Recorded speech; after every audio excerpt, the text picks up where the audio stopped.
Long ago, a wise and forward-thinking king ruled over a prosperous land. He believed that the true strength of a kingdom lay not in its treasures or armies, but in the character of its people, their courage, their resilience, and their sense of responsibility. To teach this to his sons, he devised a simple yet powerful test. One morning, he commanded his guards to place a massive, immovable-looking stone directly in the center of the main road leading to the palace. Then, with his sons by his side, he retreated to a high tower to watch what would unfold. The first to approach were the kingdom's wealthy merchants. Arriving in ornate carriages, they fumed and shouted when their path was blocked. "Shameful," one cried.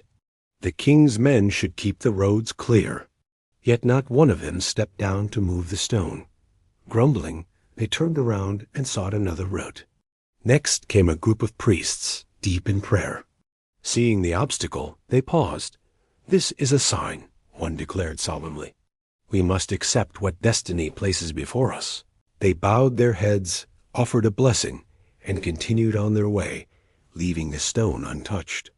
Later, the king's own general, a man of great honor and bravery, rode up on his horse. He examined the stone with a tactical eye.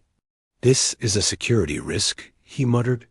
Without hesitation, he turned his horse and galloped off to report the matter to the palace guards. His duty, as he saw it, was to inform, not to act. As evening drew near, the road grew quiet. The king's sons grew restless. "Father," one asked, "has no one in our kingdom the will to solve a problem themselves?" Just then, a humble farmer appeared, weary from a long day in the fields. Over his shoulder he carried a sack of grain.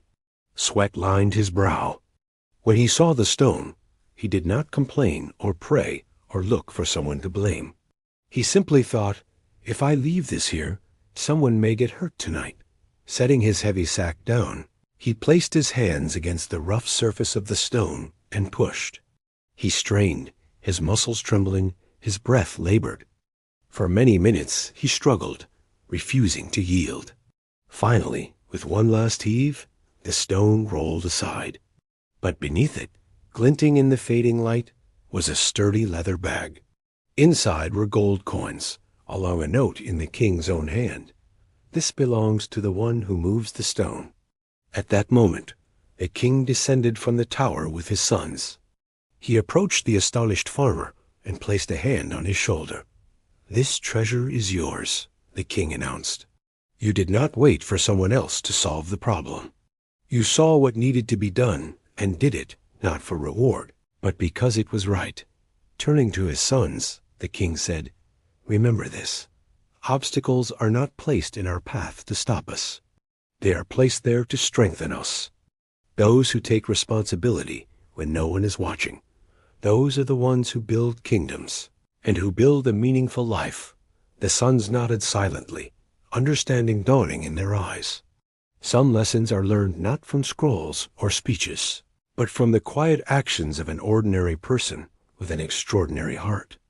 The moral: the world is full of people who complain, who delegate, or who wait for change. But lasting change and true fortune comes to those who take action, shoulder responsibility, and move the stones that block the way for everyone.